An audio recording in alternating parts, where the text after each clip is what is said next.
Hi, welcome everyone. My name is Hannah Gilkinson. I am one of the directors here at National Geographic Student Travel. I know we might have some people still trickling in, so I'll just give you a little preview of what to expect over the next course of a half an hour or so. We're so excited to have you here with us to learn more about our programs that we're offering for summer 2024. These are unique educational opportunities on which students learn by doing, working alongside their talented leaders and experts, and learning from our in-country contacts and educators. So over the course of the next half an hour, 45 minutes, we'll cover a brief overview of the National Geographic student travel programs, share some information about the explorers and trip leaders who will be joining these programs and who students can expect to learn from, and speak quickly about each destination. At the end, I'll be happy to answer any questions you may have, so please do feel free to put those in the question and answer box down below at the bottom of the screen. And also know that we'll be recording this and we'll send it out to you afterwards so you can share it with anyone else who might be interested. Just a little bit about myself to start. So I have been a program director here for over 15 years, and I help to design and develop programs all around the world, including our programs in Ecuador and the Galapagos, Namibia, the Canadian Arctic, Norway, and our program at MIT.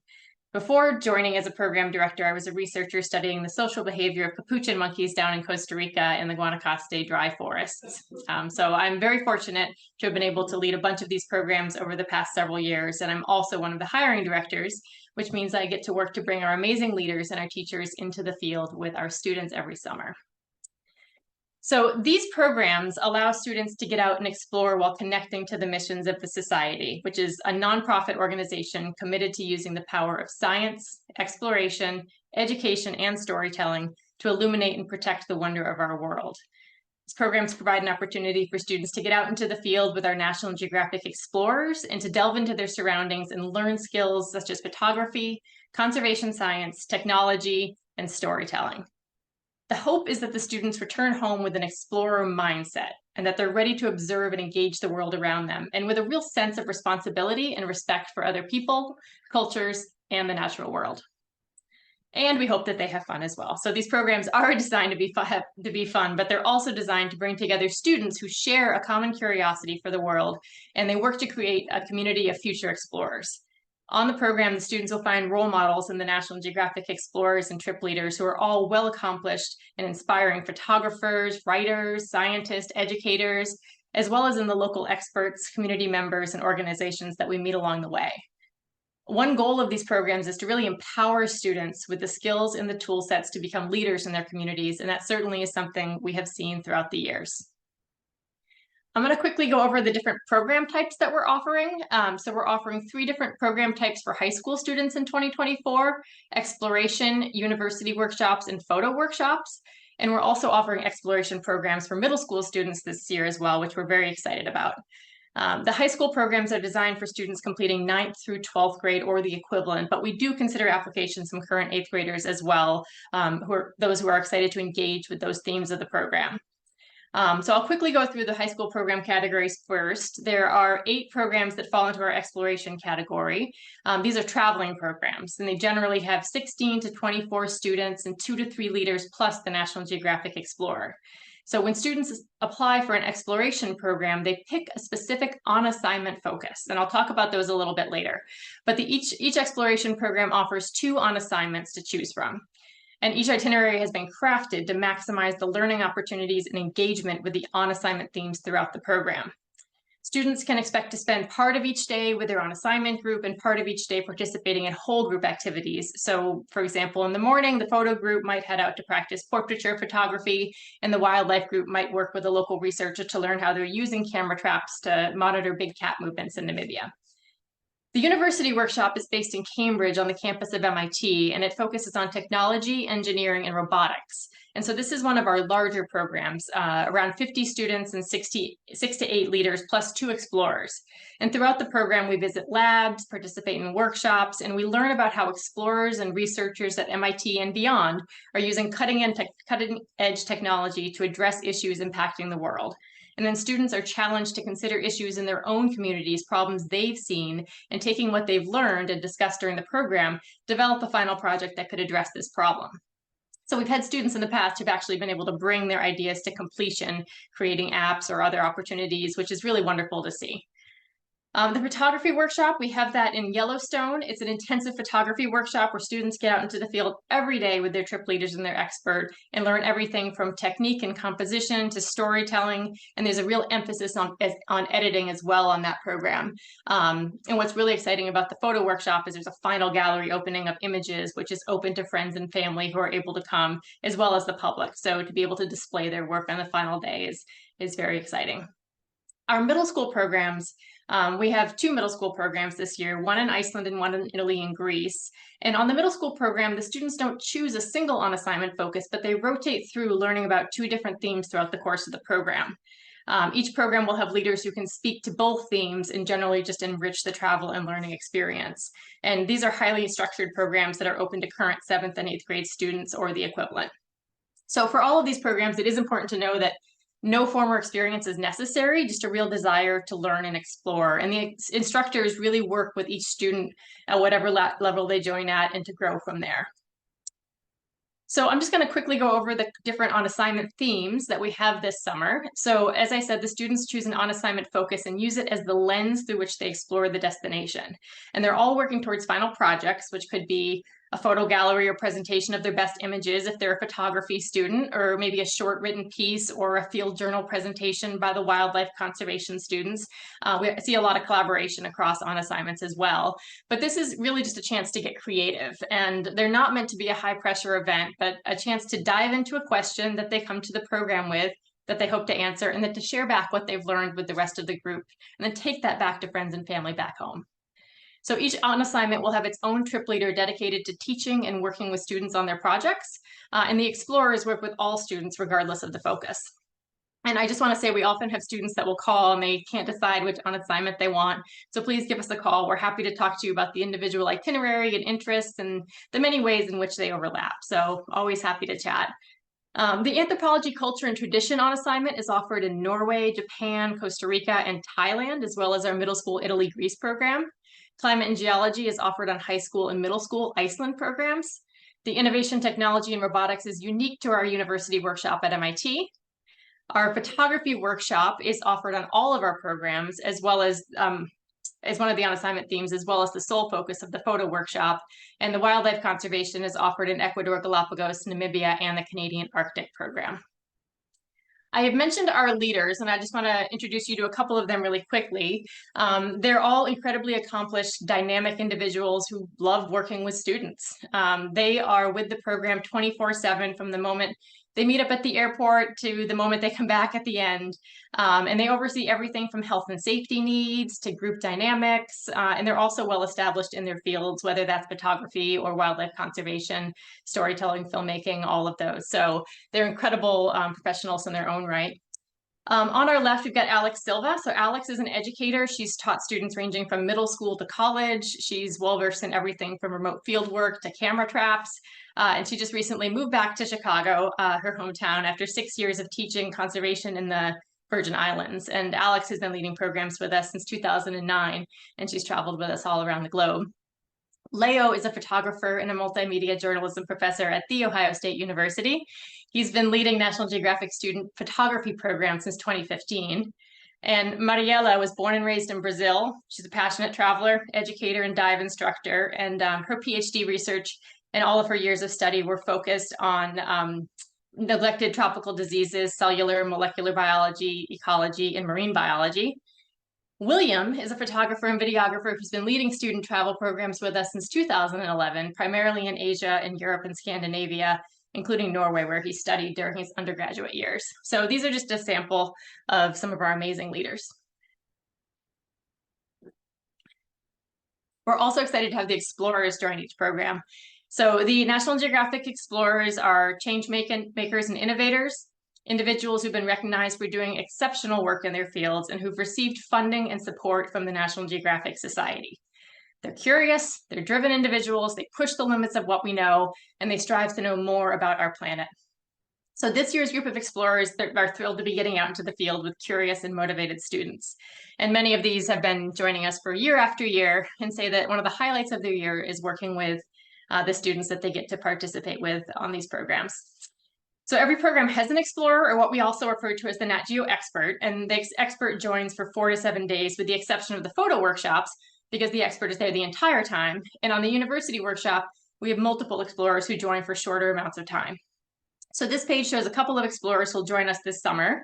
Salome is a marine ecologist working at the Charles Darwin Foundation in the Galapagos, where she supports the management of the Galapagos Marine Reserve. M. Jackson is a glaciologist and TED Fellow who spent years studying some of the world's most remote Arctic environments. Drew Rush is a wildlife and natural history photographer with a passion for national parks, and he's currently working on several long-term projects in the Yellowstone Tetons for the magazine. Ingi is a storytelling facilitator and a social entrepreneur who she travels around Europe and the Middle East and North Africa, facilitating personal storytelling journeys that foster empathy, proximity, and collaborations between diverse people and places. And Sheen is a Thai photojournalist and marine biologist who specializes in marine conservation stories. So I would encourage you to go to our website for more bios on our explorers as well as our leaders, and just get to know the folks that are going to be in the field with us this summer. I'm going to quickly walk through our different programs, and then we'll go ahead and open it up for some questions. Canadian Arctic. I love this program. I've led this program in the past. On this program, the students will travel to the town of Churchill, Manitoba, which is up on the shores of the Hudson Bay. Churchill is known as the polar bear capital of the world due to the fact that the polar bears convene there each fall as they wait for the bay to freeze over. So these programs are later in the summer, in August, which is when we have the most opportunities to see bears and also to hopefully see the northern lights. It's also known as the premier place to spot the beluga whales, who all gather in the Churchill River during those summer months. And so we have the opportunity to go out kayaking in the waterways and spot belugas, which is truly an amazing experience. But we also spend time here learning about how climate change is impacting not only the bears and the researchers, but also the community and the people of Churchill. So we spend time talking with researchers, Park Canada guides, local conservation groups, people who are involved in the tourism industry, and head out on tundra buggy and on foot to look for bear, caribou, and Arctic fox and practice our photography, but also just explore and observe these incredible animals. So it's really an amazing program for biologists and photographers alike. Costa Rica is one of our new programs this summer, and I'm super excited to tell you about it. So on this program, students choose between photography or exploring traditional art forms as part of the anthropology on assignment. It ranges from the Monteverde Cloud Forest to the Central Valley, Cerro Chiripo, the highest mountain in Costa Rica, and the Osa Peninsula, which is one of the biodiversity hotspots of the world. So in Monteverde, climb trees in search of life in the canopy. We work with the Monteverde Institute to learn about bird identification and reforestation, and we explore the Bosque Eterno de los Niños in search of the elusive bellbird and quetzal. We then head to the town of Sarchi, where students will stay at a small art hotel while we spend our days interacting with artisans who specialize in Costa Rica's famous painted ox carts. And so while here, we'll visit the oldest ox cart factory in Costa Rica, and we work with local artists to learn more about the unique colocho designs that are famously attributed to Sarchi. And then we travel to Barva Heredia, near the base of the Barva volcano, to work with traditional mascareros in their studios and learn about the construction and history of those famous masks. And then we descend to the coast. But before getting there, we're going to summit Cerro Chiripo, which is the highest peak in Costa Rica. And up there, it's just an amazing panoramic view that would be fantastic for photography opportunities for all. On the coast, we're joined by Nat Geo expert and wildlife illustrator Marco Molina, and we're going to the Diquís Delta to learn about the large stone spheres that have been left behind by Mesoamerican populations before we embark on a river ferry to the Osa Peninsula, which is the most biodiverse section in Costa Rica. In the Osa Peninsula, we're going to stay at a biological station nestled right on the edge of the Corcovado National Park, and we head out on daily hikes for the opportunity to photograph tapirs, jaguars, birds, bats, and all of the flora and fauna of Corcovado National Park while staying in our rustic accommodations, which are very fitting for tropical scientists. So we're really excited to add this to our program listings for summer 2024. And I would definitely encourage you to call and speak with my colleague, Andrew, who just returned from Costa Rica, to learn a little bit more. But for now, I'm going to pass things over to my colleague, Julian, to tell you a little bit more about our program in Ecuador and the Galapagos. Thank you, Hannah. Hi, everybody. My name is Julian. I'm a program director here at Nat Geo Student Travel. And I'm a big fan of our Ecuador program, which explores 3 very different ecosystems. We go to the Mindo Cloud Forest, the high Andes near Cotopaxi, and we spend 8 days in the Galapagos Islands. After beginning in Quito, the group heads to Mindo, where they begin their exploration of the biodiversity of Ecuador. And they stay at an ornithological research station in the cloud forest, where they learn about bird banding, wildlife data collection, and monitoring. They also go ziplining through the forest canopy while they're in that area, and they go hiking through the cloud forest with naturalists. From there, they head up to Cotopaxi, which is high in the Andes, to learn about, among other things, the unique adaptations of the plants that survive in these high altitude environments. They go horseback riding across the Paramo high Andean landscape, looking for condors, and those who want can hike to the glacier in Cotopaxi National Park. We head back to Quito for a night, and then we fly out to the Galapagos Islands, where we visit 3 islands: Isabela, Santa Cruz, and San Cristobal. And this is where we join our Nat Geo expert, who this year will be Salome Buglas, who's coming back she's been doing this program for several years with us. She's a really, really wonderful scientist who is really passionate about working with our groups. She does research on underwater seamounts and the marine life that emerges and lives in those environments. Really cool research. And in the Galapagos, we also go snorkeling at Kicker Rock, where we see manta rays and Galapagos sharks. We go snorkeling in shallow bays, where we often spot sea lions, Galapagos penguins, sea turtles, and all kinds of other amazing wildlife. So it's a great experience for biologists and photographers. Really recommend checking out that program. And I'll pass it back to Hannah now to talk about Iceland. Thank you. Yeah, Julian and I have both led the Ecuador Galapagos program, and are happy to chat with you about that as well. So the Iceland program, this is a 14-day program that begins and ends in the capital of Reykjavik, and then circumnavigates the whole island on the scenic ring road, stopping along the way. And we travel a lot. We typically spend about 2 days in each stop in Iceland, and it explores just the incredible landscapes of Iceland, from the waterfalls to the geothermal pools and glaciers, lava tunnels, bubbling mud pots, and all the while we're learning about the chosen on assignment, which could be either photography or climate and geology on this program. So we're out and about daily. We are joining Icelandic geologists, glaciologists, ecologists, and adventure guides. We strap on crampons and go glacier trekking, ride horseback along the fjords, and explore some underground ice caves. It's a pretty amazing landscape.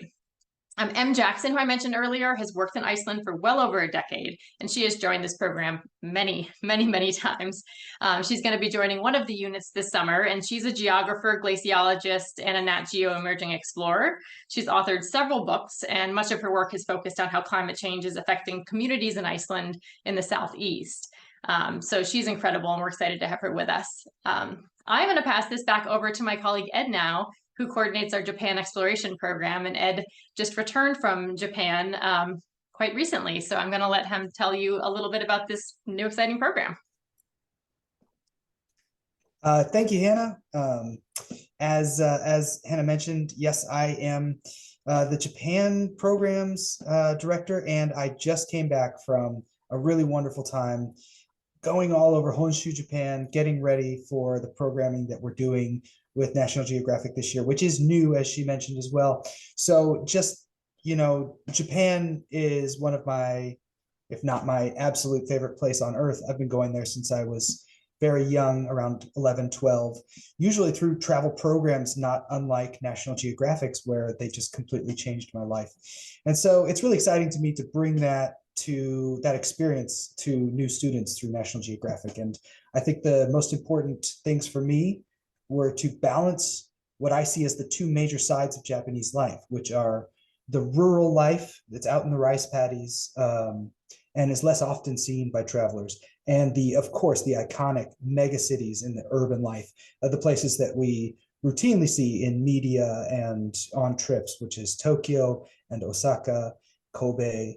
We are going to those iconic cities. We are going to Kyoto. We're going to Tokyo, going to Osaka, also Nara, where the old capitals have been before Tokyo. But I think this most important part of this program to me, there are 2 on assignment themes for this one, photography and cultural anthropology.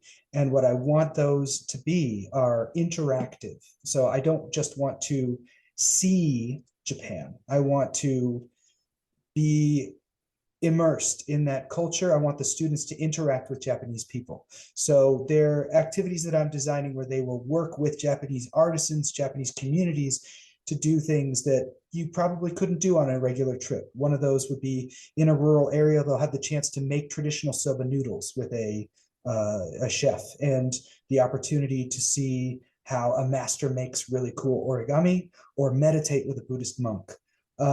There's great, beautiful natural areas that we're visiting. We're going to see a town that brought an oriental stork back from the brink of extinction by completely reimagining their farming practices. And they have a museum dedicated to this oriental stork, which is now the pride and joy of this area, this town. We're also going to do things that you would expect to do in Japan. We're going to Kyoto. The photo on the slide here is Arashiyama, the bamboo grove. We're going to Kyoto and those famous iconic temples. We're going to add some context to them by having our expert join us. Hiroki Kobayashi is from the Hiroshima area, and he has done several photo projects that relate to second generation atomic bomb survivors. And so while the group is not going to go to Hiroshima, what I think he provides that is an absolutely essential context is that backdrop of post-war reconstruction and what it meant that Kyoto, for example, was spared bombing in World War II because of its historical significance. And the other places we go, he has the photographic expertise and the storytelling and, the cultural history to impart to this trip that I think is essential to really get the most out of a trip to Japan. So with that, I will pass it back on over to Hannah. I thank you very much for letting me talk about Japan. Always fun. Thank you, Ed. Appreciate that. So definitely give a call if you'd like to chat with Ed about that program at all. Next, we're going to go to Namibia. So another amazing program. This program offers students the opportunity to work with wildlife researchers and veterinarians, conservation organizations, and local education groups as they learn more about the different approaches to conservation efforts in Namibia, particularly those focused on big cats, rhinos, giraffe, and elephants.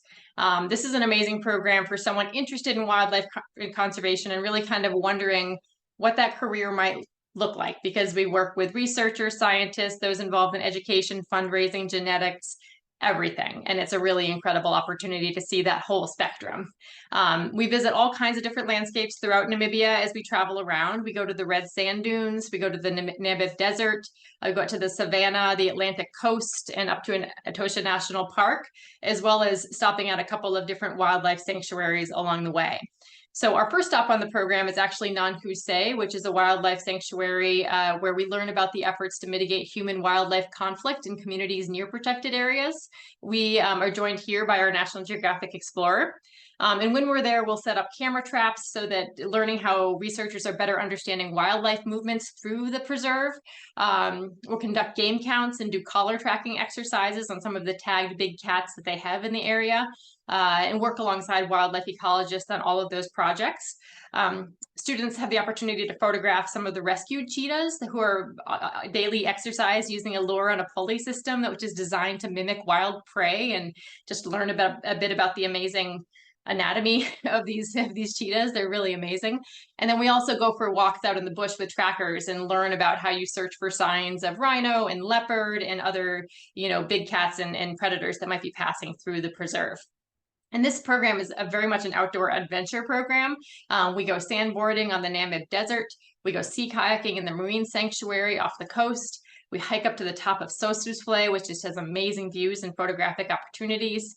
And it definitely is more of a rustic program in terms of the number of days that we are camping. It is comfortable camping at campsites that are pre-set up with bathrooms and whatnot. And we're joined by our fantastic Namibian guides who do help us with setting up the campsites and preparing our meals.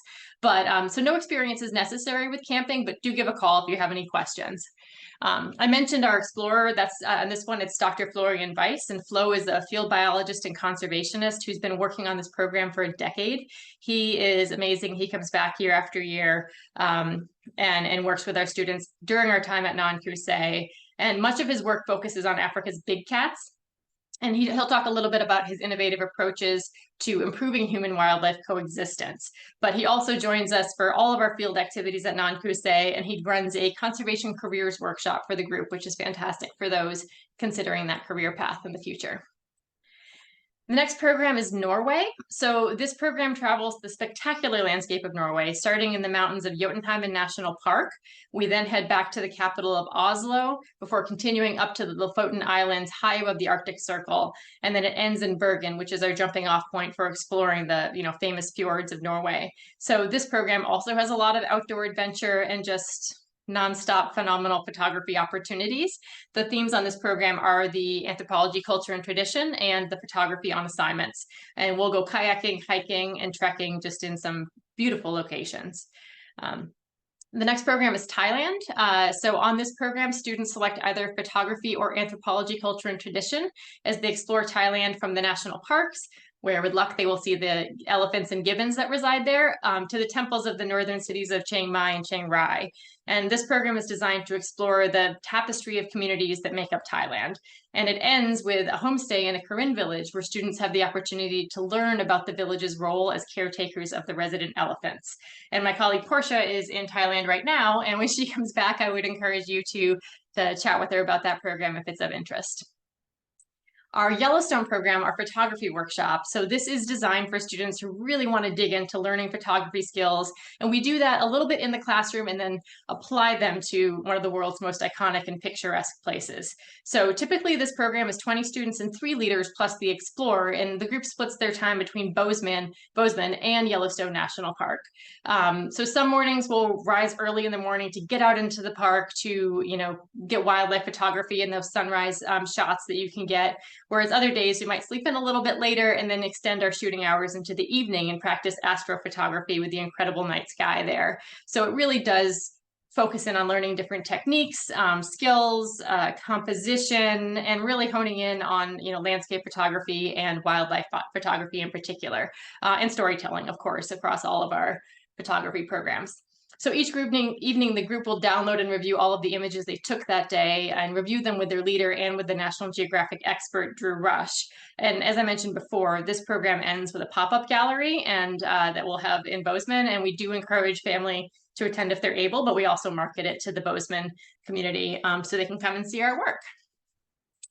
The next program is our engineering and robotics program on the campus of MIT. So this is a very unique program that on which students learn all of the innovative ways that explorers and scientists and researchers are using technology, robotics, artificial intelligence, and science to further explore and protect the world, and using this technology in very unique ways.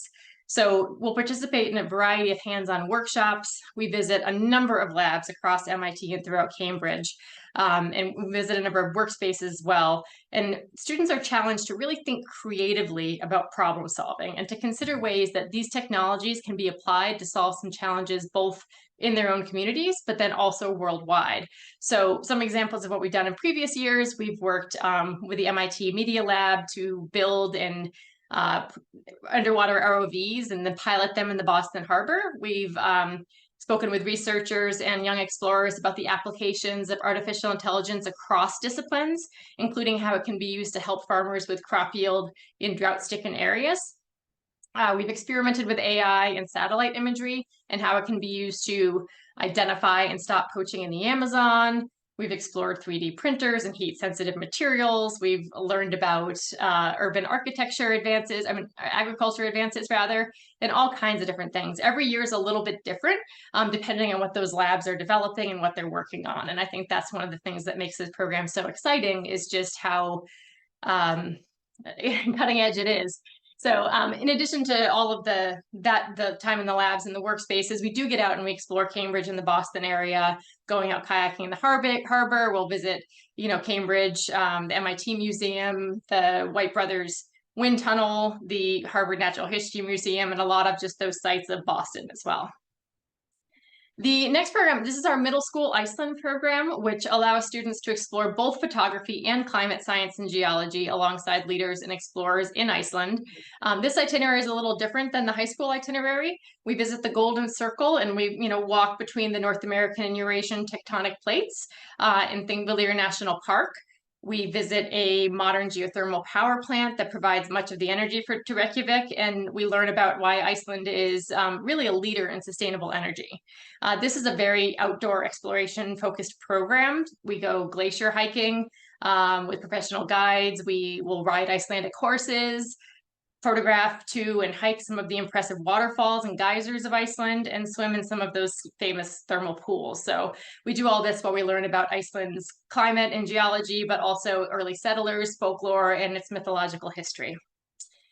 The middle school Italy and Greece program, this is the last one I'll touch on, and then we'll get to some questions. But on this one, students choose either photography or anthropology and culture and tradition as their journey, as their focus as they journey through Italy and Greece. So this group visits sites that really exemplify the clash and sometimes synergy of ancient and modern. In Italy, the group will be based in the art and culture hub of Florence, and then also in the laid-back city of Lucca. In Greece, they'll go to the coastal town of Nafplio and then also the island of Crete. And this program is really great for students who are interested in Greek mythology. We've really worked into the itinerary a few notable stops, including the mythical birthplace of Zeus. So happy to chat with you about that program if you have questions. But the emphasis of this program is really hands-on activities that are designed to be engaging and educational, which is true, I'd say, across all of our programs. We do have a cooking class to learn how to cook traditional Italian and Greek dishes. We bike around, the ancient walls of Lucca, and we visit a small organic farm in that Nafplio as well. So very excited about this program.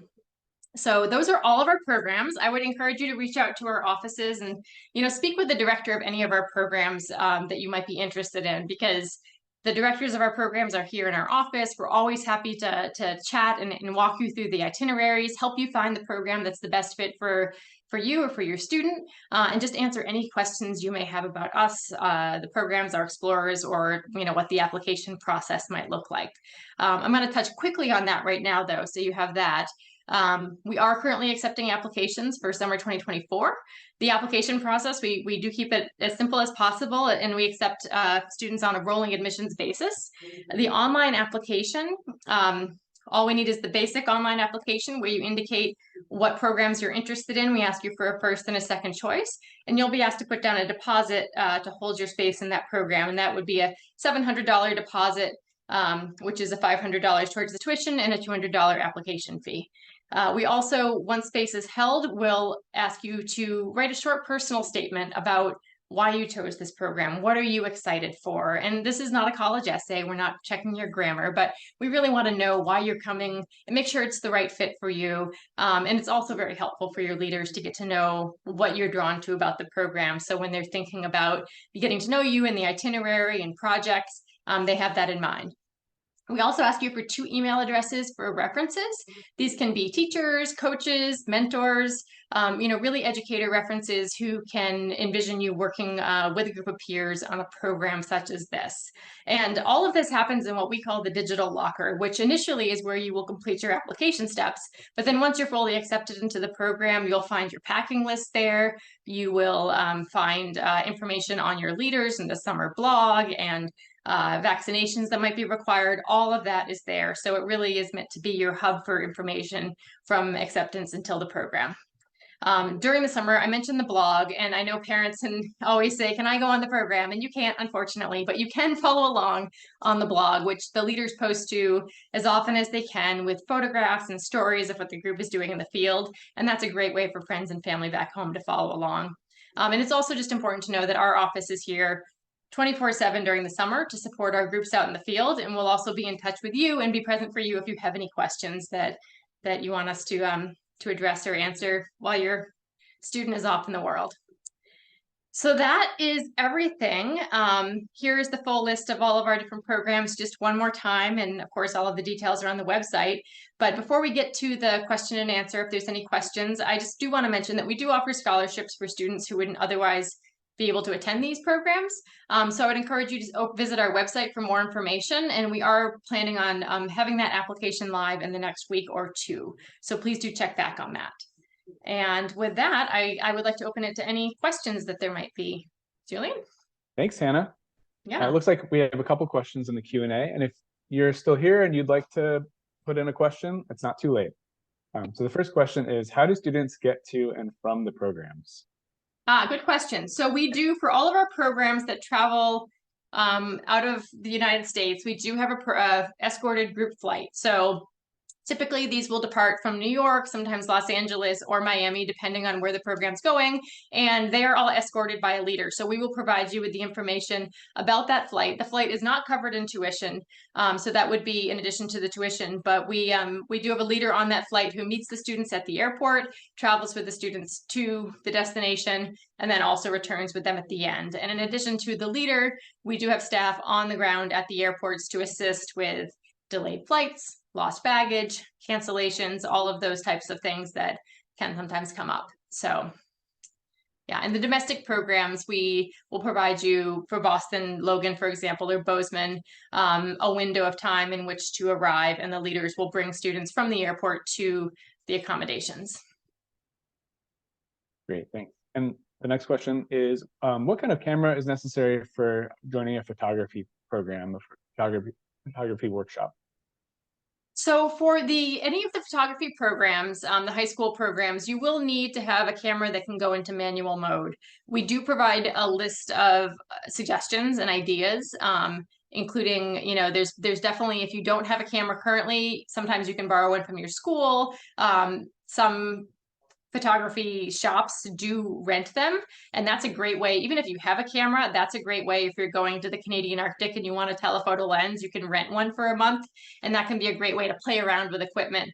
But any camera that can go into manual mode is fine. For the middle school programs, if you don't have a camera, you actually can use your iPhone for those, and work. If you won't be able to get into the more obviously advanced techniques, but the middle school programs have a slightly different opportunity there for students that don't want to fully commit to the engage in the photography component. But if you don't have a camera, I led programs where the students show up with cameras literally still in the box, and we unpack them together and learn about them together. Thanks, Hannah. I think the last question is, what are the age limits for middle school programs? What age do you need to be going on a middle school program? Well, I mean, it's really 7th and 8th grade. So typically that would be 12 to 14 years of age. I know that we do have a lot of international travelers as well, where the grades might be a little bit different. So I would say within the 12 to 14 range would be standard. You can always give us a call. The one limitation we have is the MIT program, where there is an age limit. Students have to be, I know you're putting me on the spot if it's 13 or 14. 14, I believe they have to be 14 on the MIT program, but call me if you have any questions about that. Well, we just got one other question here. Are there any post-trip opportunities for continuing research and exploration with Nat Geo? How have past students bonded through their experiences as leaders and educators? Well, as one of the hiring directors here, I can say that a lot of students have come back and then led programs, which has always been delightful. So we've had a lot of students that have gone on to study photography or marine science or conservation, and then come back as educators and as leaders and guides on our programs, and that happens every summer. We have had students that have Namibia, for example, our wildlife station that we stay at. We've had students that have gone on and worked in volunteer and assistant capacities in those locations through those connections that they've made. So I think that there's an opportunity to really, as I said, in your leaders and the explorers and the local contacts that we work with and places we go to really make connections and find opportunities. And whether the opportunity you end up pursuing is something and somebody that you met on the program, or it's inspired by that, I think there's a real opportunity to find that path and find those next steps through these programs. But yeah, I in a lot of I hear from explorers and from leaders all the time that they stay in touch with their students after the program. So it's all case by case, of course, but I think there's a real opportunity for connection. Great. Thank you, Hannah. I think that's it for questions. Okay. So we'll wrap it up here. Great. Well, please give us a call if you have any questions. And again, we'll email this out if you want to share it. And thank you again for your time.